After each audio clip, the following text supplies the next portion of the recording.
Hello guys,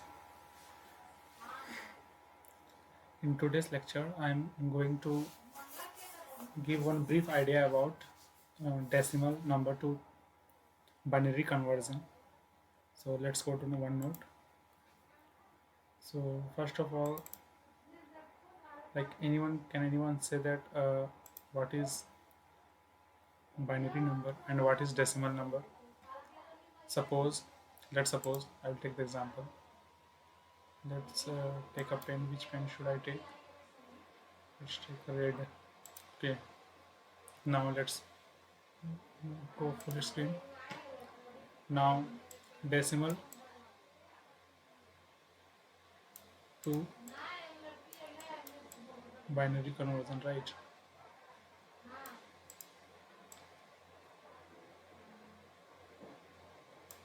So actually, suppose I will just give one good example. Let's suppose the name one is Ram and another one is Rohan, right? And if suppose Ram wants to take something from him, like he wants yesterday. What happened actually? He has give he has given one pen to Rohan, and he wants that pen. So, like he will say that, okay, Rohan, please give me my pen that yesterday I have given you. And Rohan will tell, okay, Ram, let's take it. Okay, like that. But in computer language, suppose if Ram wants to communicate with Rohan, then he have to talk with something like that. Suppose 00011011. Okay, like one value 0 1, like that some values will come. So like that, 1 or 0, 1 0 0 0 0 0 1, like that you have to communicate. So because the compiler or the program, our system will never understand what he was saying. So first of all he will convert that, whatever he speaks, he will convert that communication audio or anything into binary form, like 100110 form. So that conversion, suppose if I write 10, 12 or 15, so that needs to be converted into something like that, 0010, like that we have to convert, so that the so that the programmer will understand what they are communicating actually. Now let's come to the point here.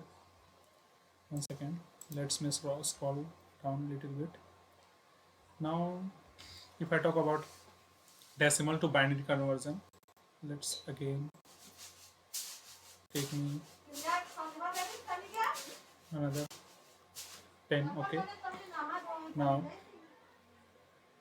decimal to binary. Okay, now let's convert 10.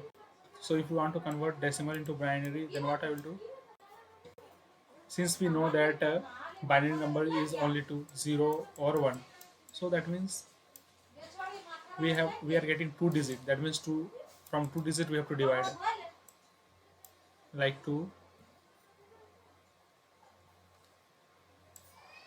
then 5, like that we are dividing. Okay, now let us take 5, like 5 binary number. What will be the binary number for 5? So let's divide 5 again by 2.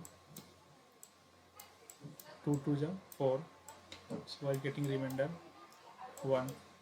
Just keep eyes on remainder. Okay, this is the remainder, because at last we have to only take care of the remainder only and quotient only while writing the program. So remainder is very means very important there. Again, now what's come? Quotient 2. Again 2. Now 2 again we have to divide. 2 ones are 2. And remainder how much getting? Oh, 0. So till the time 0 comes, up to the for up to that time we have to count, like 5 into 2 divided 5 divided by 2, then 2 divided by 2, like that. So 0 comes, so then that means that is finished. Now we have to count remainder, 0, then 1, like that, in this order from right to left. Okay, like that we have to count. So for that purpose we are converting. So if I want to write a 5 in a binary form, so we can write um, 1 sorry 0 and then 1, 0 and then 1.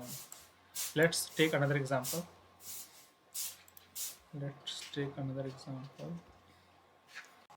Again we have to take the pen.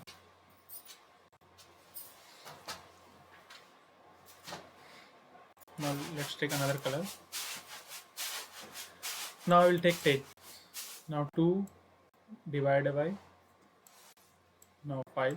This is quotient, okay, this is dividend, and this is divisor. I hope you all know that. Now 2, 5, 10, 0. Okay, remember this 0. Again we have to divide 2 because quotient again we have to think about quotient for dividing. Whatever the quotient is there, we have to do like this. Now 2 to the 4. Okay. Now 1 remainder. Just consider remainder. Remainder is very important. Now again, how much quotient is there? 2. So again we will divide by 2. Now 2 1 ja and then 2 0. We are getting 0. Now it's finished. Now count remainder 0. Then from right to left, right? I said 0 1 0. So for 10, what is the binary digit? 0 1 0. Understood? Now let's come to the VS Code. We'll write the program for this. Let's make a new file.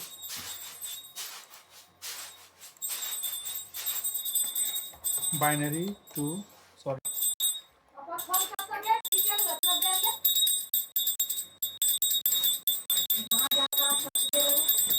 Decimal to binary, right? Dot C. Now I will use boilerplate here. Then I will write. Suppose if I write n. Suppose if I take n. Let's n number, and I will enter the number, like I will print the number, like enter the number plus n.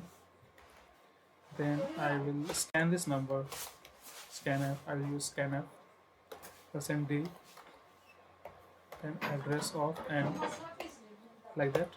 Semicolon is very important, just remember that also. Okay. Now what I will do, I will check the remainder. Okay, I will take the remainder as a variable into rem. Okay.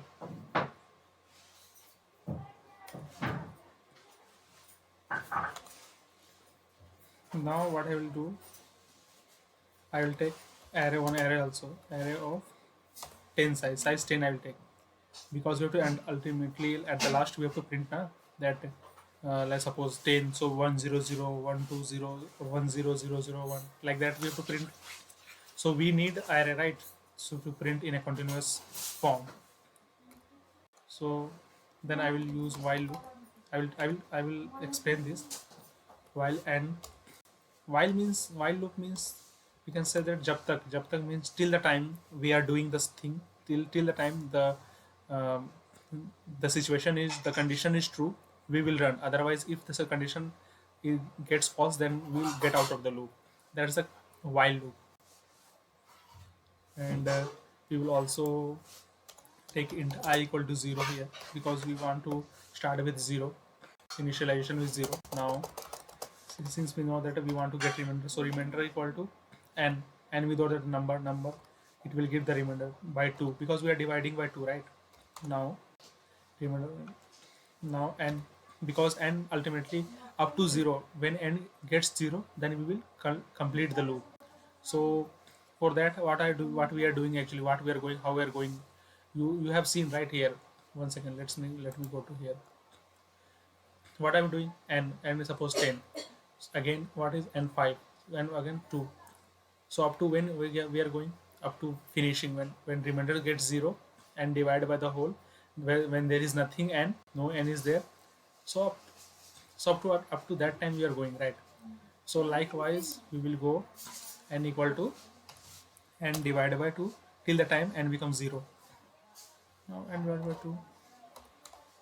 Okay, now array of I equal to remainder we will print, because whatever the remainder array of 0 we will get, suppose remainder 1, then we will print 1. So array of 1 will get 0, then we will print 1 to 0, then we will get 1, then 1, then 0, like that we will form, right, remainder. So like that. Now I plus plus we will go loop, because loops have to continue, right?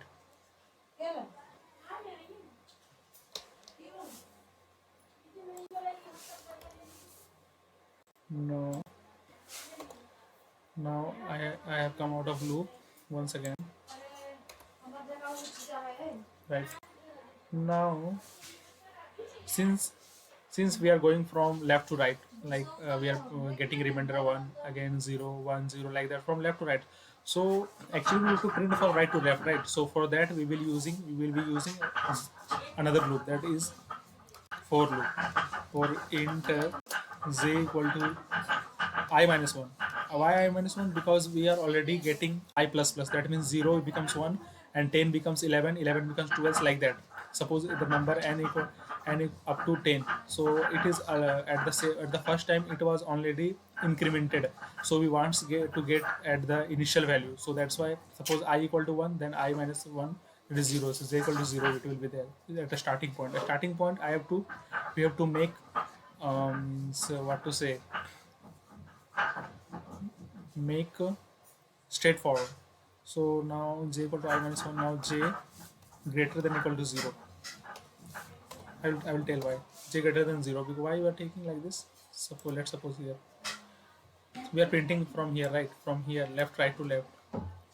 So right to left we are doing right to left. Suppose here it's starting here 0 1 2, like that. So it's going z greater than equal to 0 1 2 3. Suppose here 0 1 0 0, like that. It's going right 4 5, because j is running from here here, like that.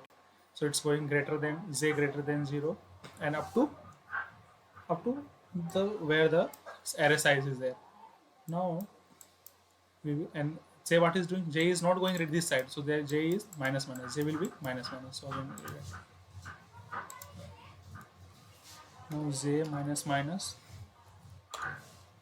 Now we will print array in this form. So %d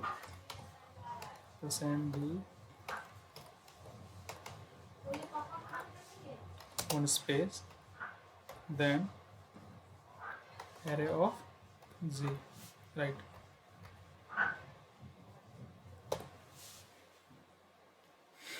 Let's see what we are getting. Just save the program and let's run the program.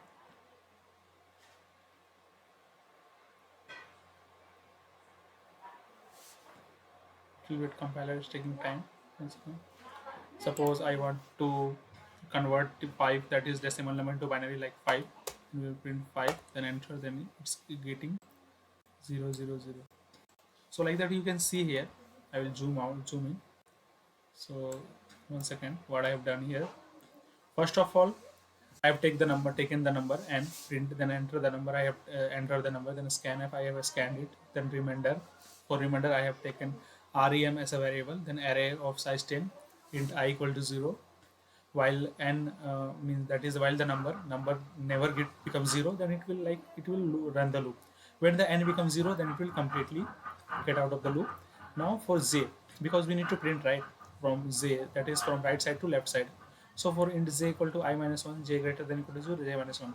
Now print a %d array of j, because we have to print from right to left. So j is taking care of that. So we will print like that. Now if I run that again, you will see you can enter the number. Suppose if I try 10, it will print like that 100.